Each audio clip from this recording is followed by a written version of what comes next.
Yeah, go on. So you and I have now started a broadcast. That's it. That's how complicated it is. This is really good because so I've just got my I'm just sharing my screen, so that's fantastic. Can you see everything very clearly? Can you see? Yes, absolutely perfectly. So it's all there. You can see what I can see. I've tidied up my slides since the ones I sent you because they're a bit messy. So that's all there. This presentation is I had to put a bit of background about lung cancer just because just to put it all in context, really. So although there are a lot of slides, the talk will it'll be about half an hour. Do you think it's too long? Are other people doing slides, or are other people talking, or? I will answer in a moment. So at the moment, you are seeing the full screen in front of you, and yes, and Philip just joined us as well, which is wonderful. So Ambi, at the moment, the only thing that you can see in front of you is that big screen. Do you agree? Yeah, I can just see my slides, and I can see you, Philip, myself. Press the escape button for a moment. Just press the escape button so that you exit full screen mode. And can you open your browser? Just click on your browser, just so that you look at your browser for a moment. Yeah, I've got my browser just on top. Yeah. Can you see Philip and me? I can. Yeah. Right. So what the happy what the happy audience sees is what you're seeing now. So you have the image of me with my hand. Yeah. And below that you have yourself, and below that you have Philip. And that's what the audience sees. And I can change that from here. So I can change that so that it looks like that instead, or this, or this. Brilliant.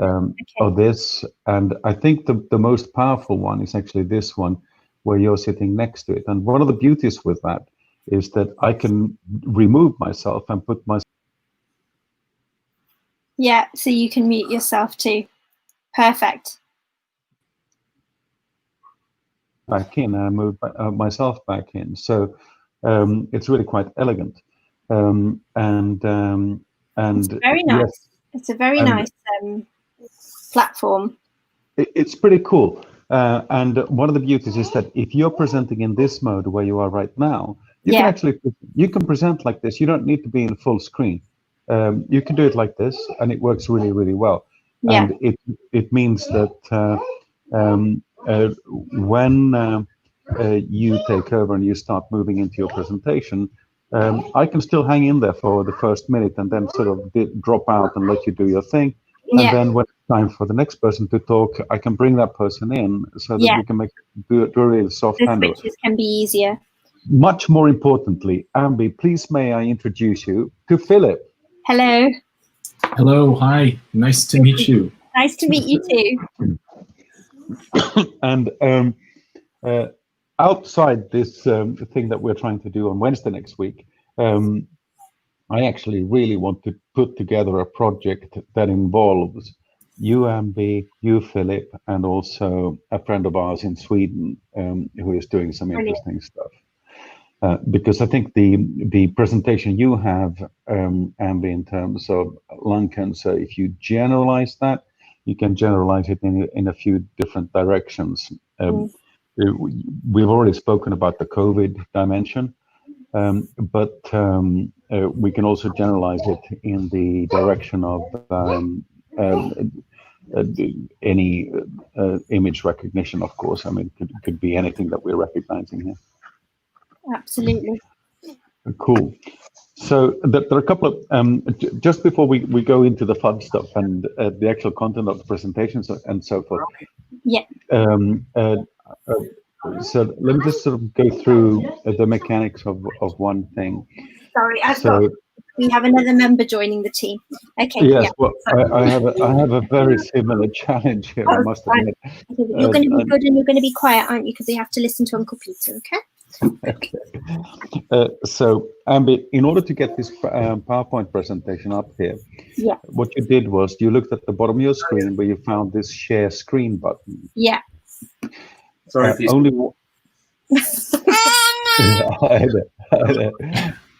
only one person can. No problem. Son. Only one person can share a screen at the time. We can have many speakers on the side, but only one person can share a screen at the time. Sure. So just to demonstrate that, Philip, may I ask, please, that you would press your share screen button at the bottom, please. Okay. So you should find that there's some type of a control there where it says share screen. Okay, good. All right. And you can then choose if you select a particular application, which I recommend, or you can do the full screen, whichever you prefer. But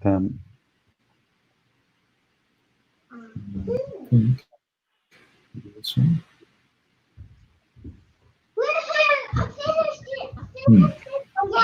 Chrome doesn't seem to have the. Oh, you know what I have to do? I have to give permission to Chrome to. That's a one-off thing, and you do need to do that, and it's a one-off. It's a one-off, but you do need to do that. Yeah. No. Peter, just as an aside, will Isabel have a copy of all the presentations as well, so that if there's a technical error, she can scream or something?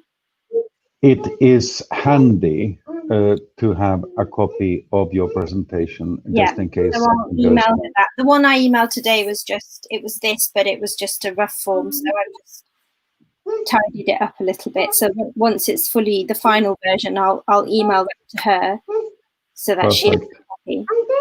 That's perfect. Fine. And I think it's much more powerful to do it yourself, so that you change these slides when you want to you can change do the timing and everything yourself. Exactly. Yeah. I think that's best.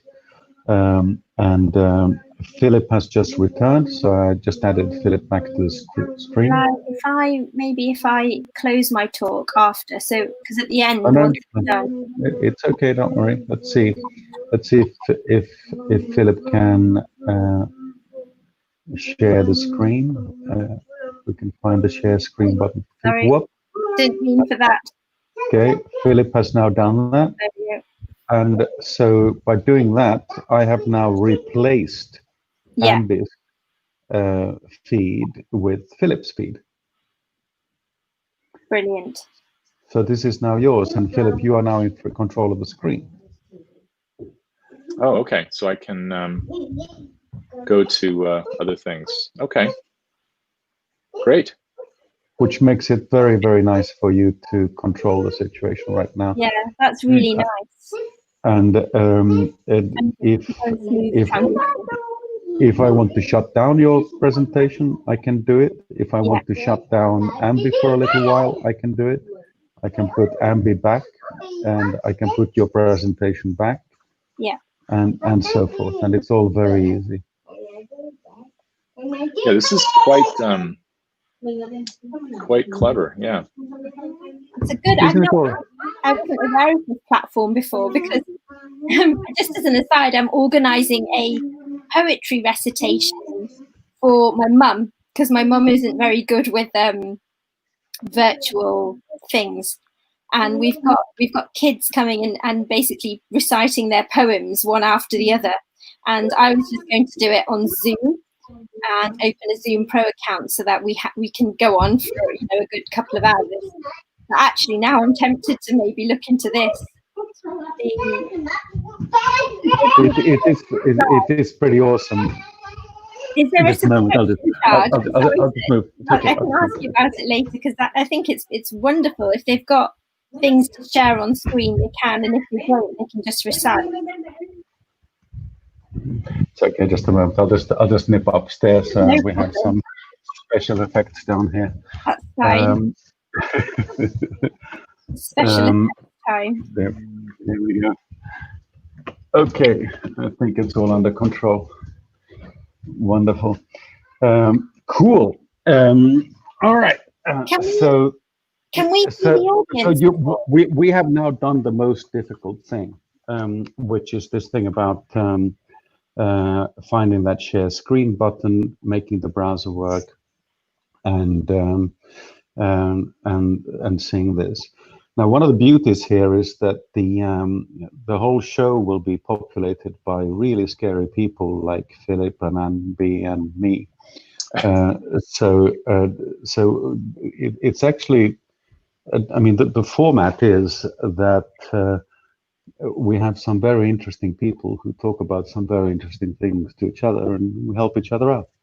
So it's actually quite relaxed, the whole thing, and I think so I've allocated 30 minutes each for these things, but I would recommend that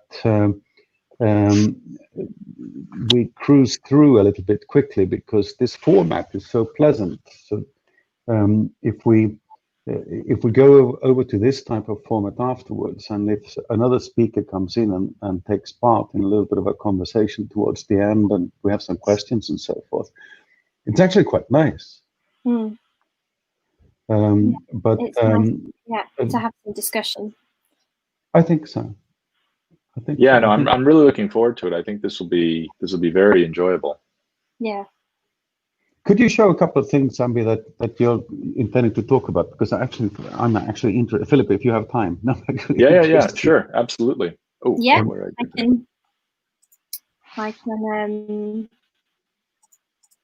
I think I will need. Oh, you probably want to. I will need.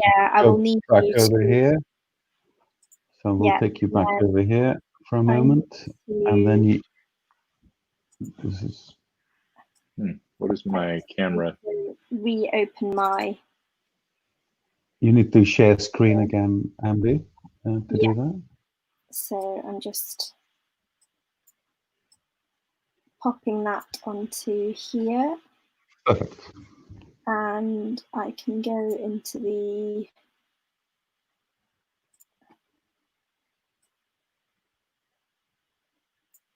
Can go into presentation mode, actually.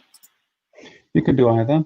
I actually find it quite useful to do it like this, but it's whichever you prefer. And that's nice. Yeah, that works. Yeah. I think then I'm not sure that you can see me. So you just went into presentation mode there in order to. Yes, you can do. And did I disappear when you did that? Because I can't see myself then. Yeah, if you do that, then what happens is that we see the three pictures on the side. Yeah. And then right now we see the three pictures of the side, including you. No, I can't. You can see me, even though I can't see you. Fine. And exactly, and we can see your full presentation. Fine. So. Okay. So essentially, so Philip, just to introduce myself, I am I'm not a trainee anymore. I finished my training last month. I'm a respiratory and general medicine. Congratulations! That's a long journey. A long haul. Yeah, I finished in midst of the pandemic, and I was appointed in December as a consultant. I guess that's an attending over the pond role for the university. So that's basically the region where I'm basically appointed to the region where I've done most of my training. So and I start there in August, and it's all been COVID. But during my I know, as you're aware, during my research years, I sort of fell into this completely by fortuitous chance. To obtain a grant from the Department of Health, and I worked with one of the professors at the university and a small medical imaging company in Oxford, looking at how we can use AI in early lung cancer detection. And so that has formed part of my PhD, which I'm just about to submit in the next month. I'm a little bit behind in my write-up with that, but I've been doing that alongside all the clinical work. So that's essentially what I'm presenting, and today, well, not today, but tomorrow. So I've got, just to show you, I won't go through the slides, but essentially what we did was we wanted to look at pulmonary nodules, and essentially build a AI-based, machine learning-based program that could be incorporated with both patient and radiological characteristics into a model that can then help us to stratify nodules, and particularly the small nodules, because it's the small nodules, as you know, that are the problem, particularly the sub-centimeter nodules. And the aim of the model really was not just to pick up the malignants, but actually to whittle down as many of the benign nodules as we can, because that's the problem that we're having. And whether we follow the ACCP guidelines or the BTS guidelines, we end up following these patients up for years and years and years. And so most of my work was essentially proof of concept work in building this software model. Where we're at the moment is the model is created, the software program is created. It's still very much in its infancy in terms of clinical usability, but a prospective trial is now being carried out within multiple centres across the UK, but also in the Netherlands. And I think, I'm not sure if you may or may not be aware, Pierre Massiot Vanderbilt, who's also been involved in this work as well. Oh. And he's involved within lung cancer screening quite heavily. So it's become a sort of international collaboration, and this work is carrying on. I'm a little bit out of it at the moment because I wasn't in Oxford for the last few years of my training, but now that I'm going back, I'm hoping that once I've settled into my attending role, which I think will probably take a few months, I'll then sort of get back into this work again. And we may well start screening in Oxford as well, because we're quite behind with screening in the UK. But we do want to start a lung cancer screening program, as you guys have in the States, and see where things go. Yeah, I mean, this is super interesting, and I think I think I understand now why Peter was proposing that we chat about this. So what's particularly interesting, I think, about this, and what sounds novel and kind of going beyond other AI work, is that I think a lot of the radiology AI predictive algorithms have used as inputs the images themselves, but then a fairly limited set of outcome descriptors, right? So really the focus of the analysis is really just kind of looking at the characteristics of the image. Yes. And I think what you're doing, and what may mesh with some of the things that we've been working on, is that you're adding a whole range of, or potentially adding a whole range of different other data elements describing, not just the patient's characteristics potentially, but also maybe other elements of their healthcare utilization. And that's what you can exactly. But it's interesting because when we looked at the AI model, just looking at it's a biomarker called texture, and looking at the pixels that make up the image, and it's lots of statistical calculations around that. What we found is that when that's just used independently on its own, not in the data set I'm going to present, but subsequent work, that's pretty good at delineating between benign and malignant nodules. And we've done head-to-heads with my professor versus the model, and the model's actually beaten him, not particularly on the smaller nodules. So we were sort of arguing about, well, what's the added value of adding in smoking history, etc. What's the added value? Yeah. And so that's another thing. But actually, because that information is so easily and readily available within the DICOM file itself, the computer can extract that, the age, the sex, and the smoking history. And it can probably pick up subtle emphysema as well from the scan. That actually, I think, because that's how we make clinical decisions. We make clinical decisions very much based on our feeling from the patient's demographics. So actually, why not add that in?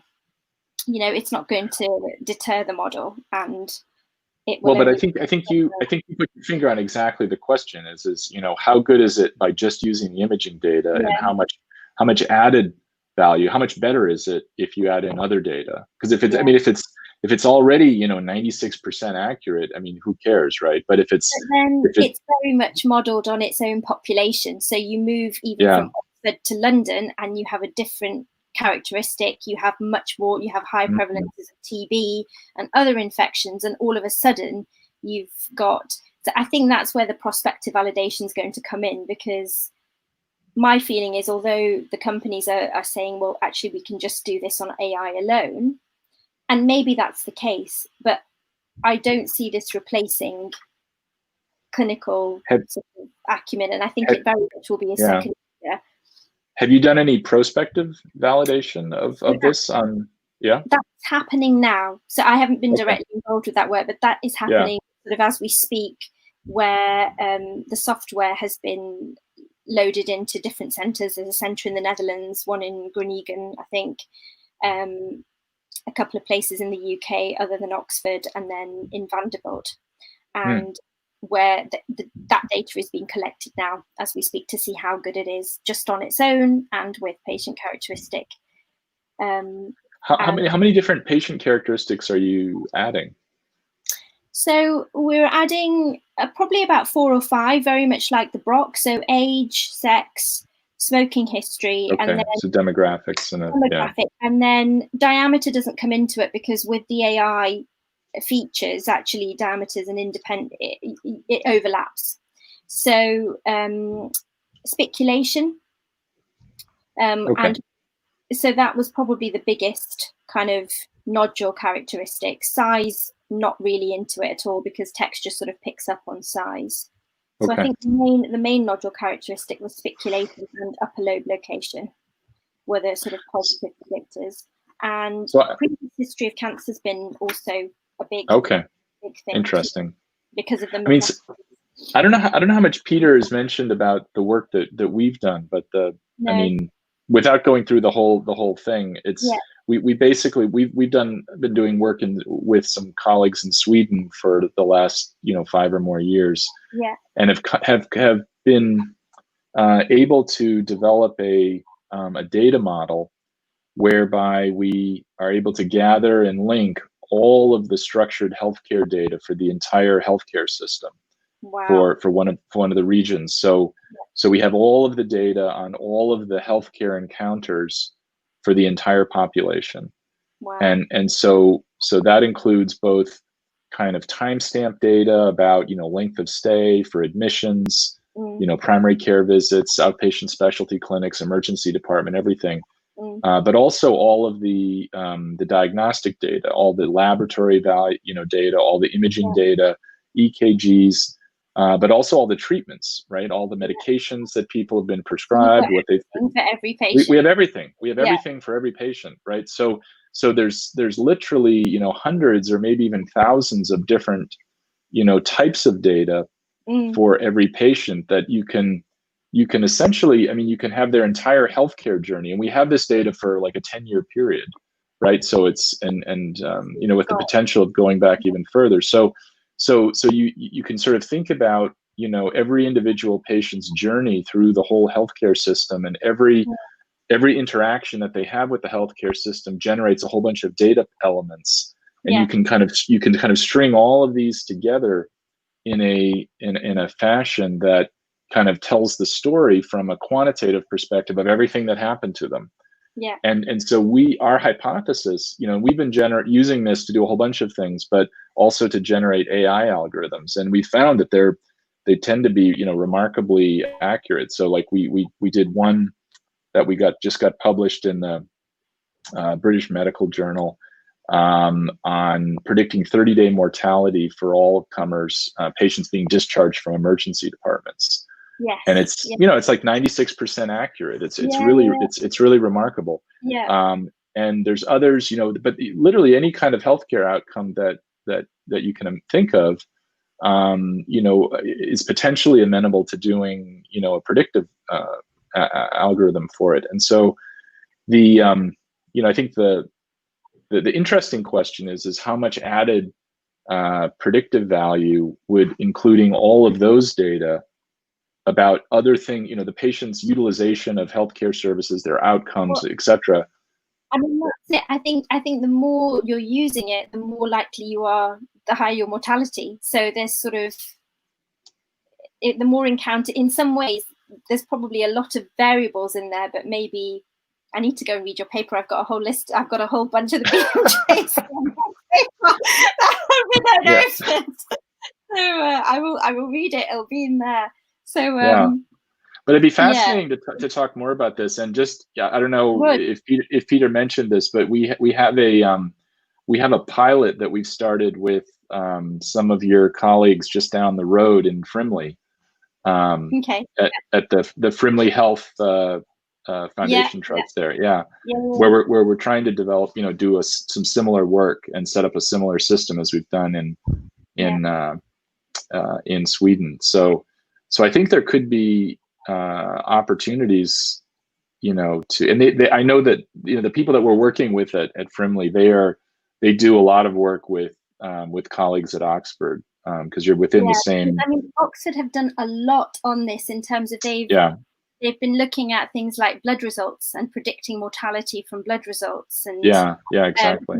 Just people coming through the door and having baseline bloods, and from that predicting what all sorts of things. So, and I think it would be, Ambi, I think it would be fascinating if you could say a few words about what you're going to be doing in the autumn and those workflow things, and perhaps how you can see that maybe you're thinking about COVID and your the things that you've done so far, how those link together. I think about 2 hours ago, I logged into my computer to watch we have a grand round every week. And I was very upset, Peter, to see that the stuff I was talking to you about basically modelling with COVID. So anyone who's coming in, what's their risk of one, of having COVID, to their mortality, that work is already being done as we speak with the same. Okay. Yeah, so and actually all the stuff they presented was basically all the stuff that I was talking to you about. At least I was on the right track. But it was very interesting that they were looking at blood parameters and observations and predicting and making a sort of multivariable logistic regression model. And they found, interestingly, Philip, that it's not the lymphocytes that predict your, which is what we're seeing. Everyone is lymphopenic. It's the eosinophils that actually predict whether you have COVID or not. There was a very high eosinopenia. Yeah, not lymphopenia, which is what, because everyone we were seeing is lymphopenic. It's a white cell it's a white blood cell, Peter, in your blood, and we noticed that people with COVID, it tended to be very, very low, and we see that with viral infection. And so they got a signal with that, but they also got it with another type of blood cell, Peter, which is seen in certain types of asthma and COPD and other lung diseases. And even when they factored in sort of steroid treatment or previous steroid treatment for these people, actually eosinopenia was noted to correlate with severity of infection and hospital admission with COVID. That's fascinating. I hadn't known that before. I just presented a couple of days ago, but I missed it because I was looking after my child, so I watched it today. And I was quite fascinating. Upset. I was upset because I was like, I mean, the thing is, once I start next month, I'll be able to find out a bit more about what they're doing, because with the data and with COVID data, again, the problem with Oxford is it's very high population is white British. So the ethnic population, which we know are much more affected by this, is much smaller. And so they will need collaboration in different areas. They're trying to get data sets to prospectively validate this model. And I think there's going to be tons of COVID-related models. They haven't incorporated imaging, so that's another thing that I was thinking we could look at, because there are characteristic features on X-ray and CT that we could incorporate that easily into a logistic regression model, and use that in clinical practice. So when people come through the door, be it in primary care or secondary care, you can plug in the details and it can give you a risk score and a mortality score, very much like we used for other things. So, fascinating. Yeah. So that's what I was just sort of at the top of my head. I sent an email to Peter quite late at night saying that's something that we could look at. But if we do want to look at that, there are probably tons of groups doing that at the moment. So it very much will be that we'd need to get some data quickly, even if it's not a huge number, but start putting something together and getting that published, because I think there's going to be a ton of these models coming out in the next sort of 3, 4, 5 months, with everybody publishing all of their data under the sun. So there would have to be something unique about the model, I think, that's different. And if we've got multi-center links and international links, that would obviously make any model much more robust than just a single center model. Yeah, having multiple centers, and maybe also trying to think about are there multiple types of data that we could include. Yeah. Interesting. And you've got tons of data from the whole of Sweden. You know, you can literally pick and choose. You know, even their observations, their bloods. You know, previous encounters. Yeah, previous HbA1c. You know, who knows? There could be all sorts of predictive. Well, that's the thing, is that it just like you don't know, like what are the data elements that are going to really give that additional predictive value.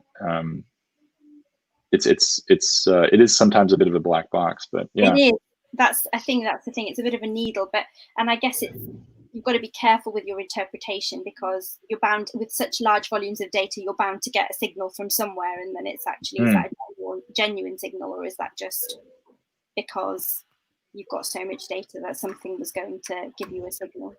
Who actually sort of looks at the data for you? Do you have scientists there, or do you have access from it through in Harvard? Can you just access their servers and? No, so we so the data access and all the legalities around that are significant, and so we've set up a we had a couple of different systems for how to handle that. I think one of them was we had an ethics review board review done both at one of the local universities in Sweden as well as here at our institution. Yeah. And based on that, we were able to get approval to access data on a virtual machine on their servers in Sweden, so that our analysts could do work on their server, but not offload any of the data. So we couldn't copy it and bring it back here and work with it on our server. So all the work has to be done, like the data has to stay there on their systems, and then there's some strict protocols for what you can do and how you use it and so on. Sure. But I think all those things are surmountable. It's just important to get it right, I think, because we've been really wanting to be very careful to try to not trip any of the GDPR kind of alerts, because it's a pretty sensitive issue. It's kind of charged politically, and these are politically run healthcare systems. So we have to be really conscious about that. But so far, I think we've come up with good strategies for how to do that, and haven't had any issues really. There's been no data breaches or so yeah. Lots to talk about. Yeah. So at the moment, the way that I've set up the schedule, I have Ambi at 11 and Philip at 12. And my secret plan, which I'm trying to complete later on today, is to move Chris Wigley so that he sits between the two of you. Okay. And Chris is, but we can change the order of the two of you. I'm thinking about your morning, Philip, early in the morning, but if you wish.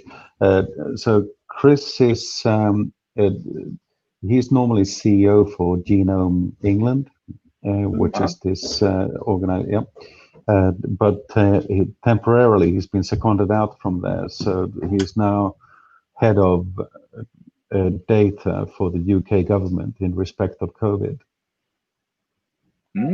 Okay. So he does not do the politics.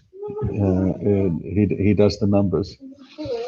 I feel very underqualified to be invited to this. No, it's fun. Chris is nice. Chris is nice. I don't know who else is speaking, because otherwise. It's okay.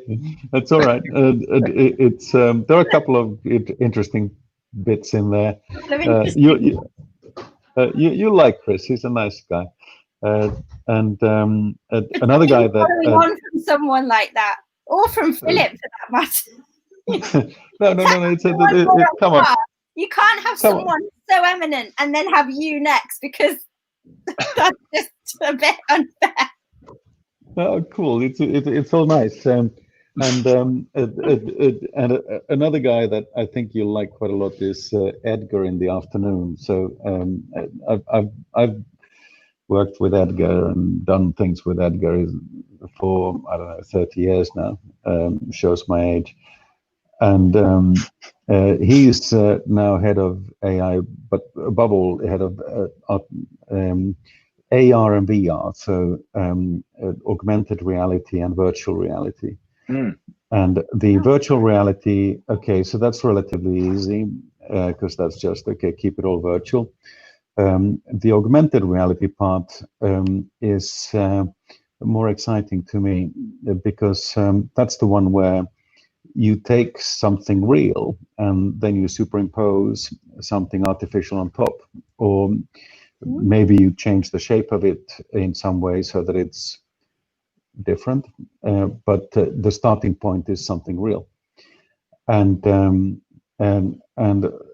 the obvious applications for augmented reality are things like car mechanics, where, okay, you open up the bonnet, sounds a bit strange, and the system automatically hears the vibrations and looks at what's going on and says, you know, change this bolt here, twist it, no, the other way around, and so forth.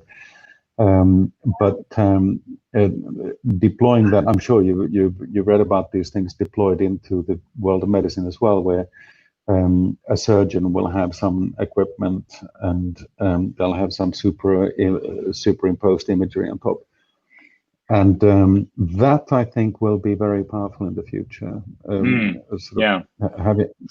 Having some type of glasses with good optical, if you think about Carl Zeig's sort of optical performance, and then and then access to all of, if you wish, Wikipedia, in terms of what you're actually seeing, then it gets quite interesting. And which also means that you can network that, so that you can have multiple people looking at the same thing. In operation, and you could ask someone what they think as you're looking. You can be in different parts of you can be in different parts of the world, and you can be discussing a case and saying, actually, I don't like this guy, so just if you just snip that one, then the problem will be gone. No, that's sorry.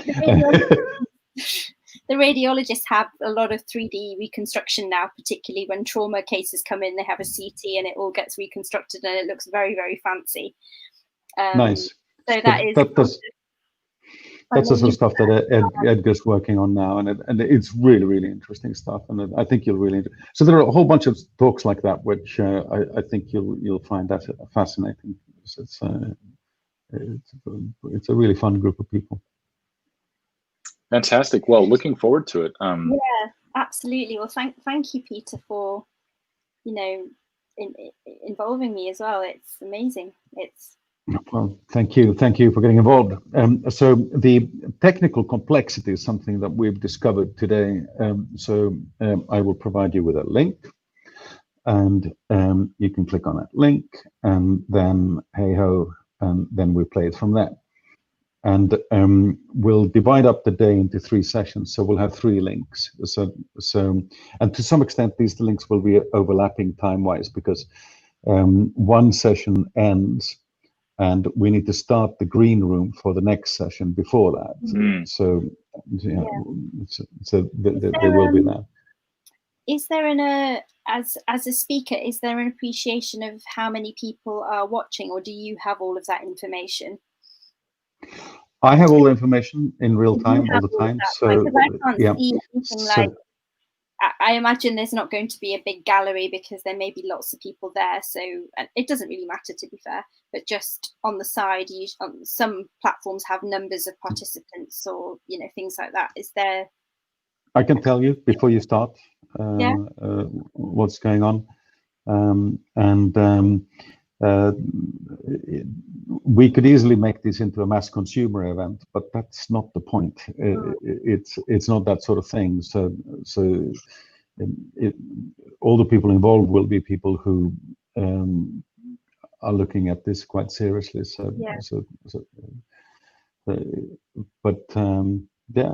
We'll have. How many people will actually turn up out of the registered? I don't know. 300-400. I don't know. It'll be some number. It's always difficult to know how many turn up out of the registered. I imagine people will come in and out through the day as well. I'd imagine. I would,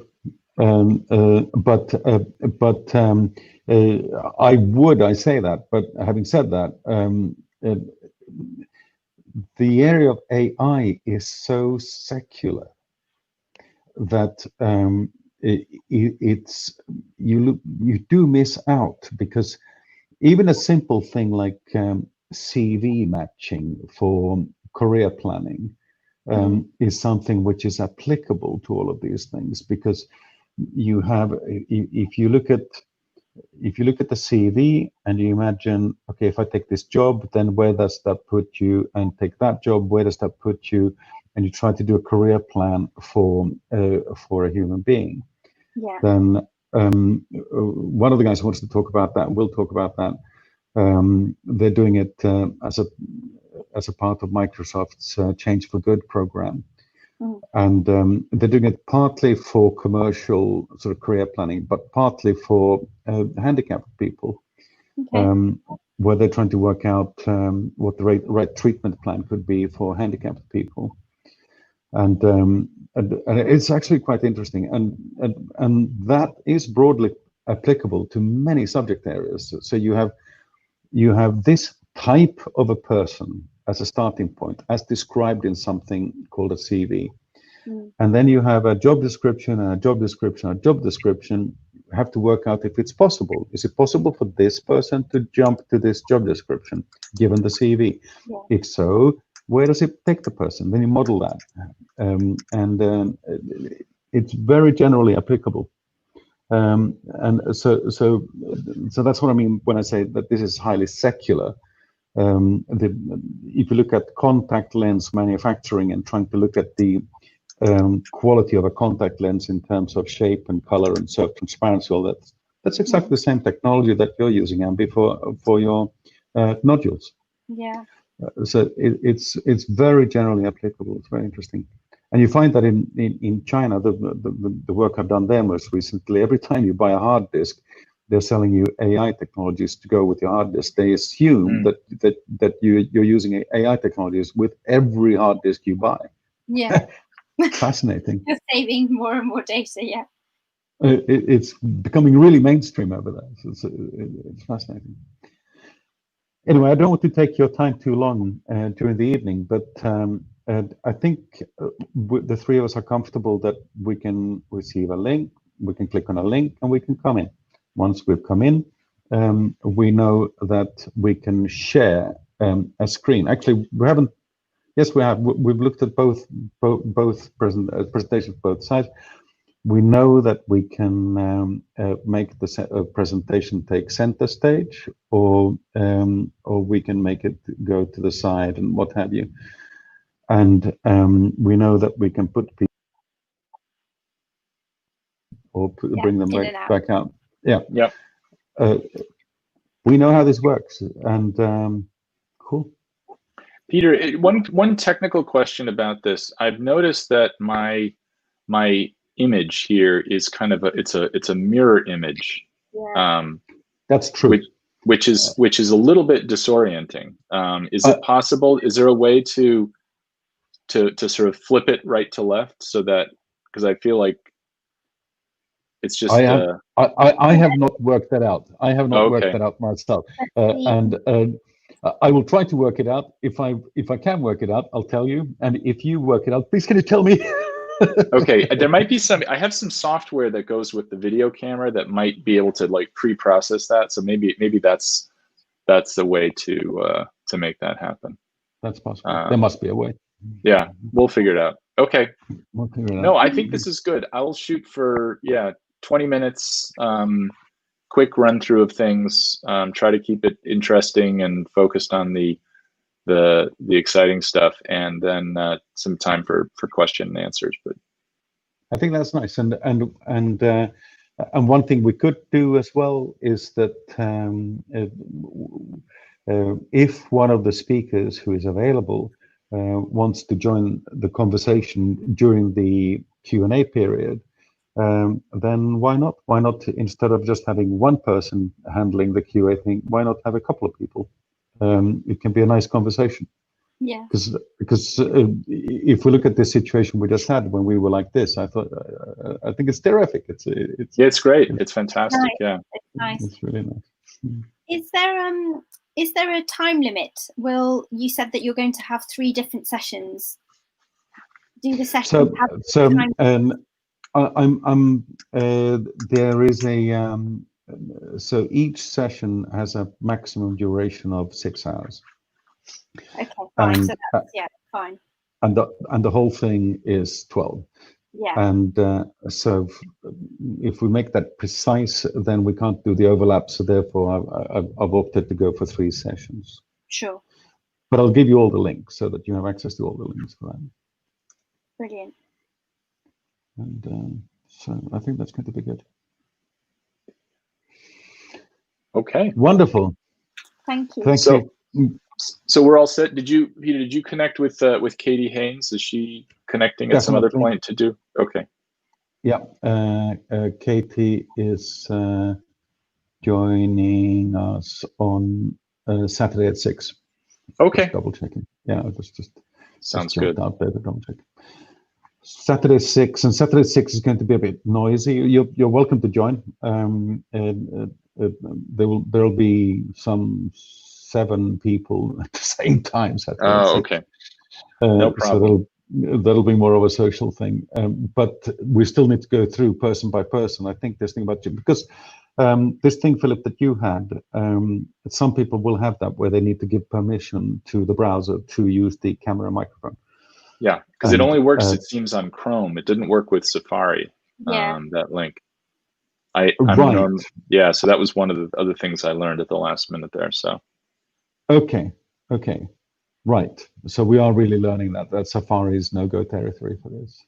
Yeah, Safari isn't doing very well at the moment in a lot of things, a lot of these programs.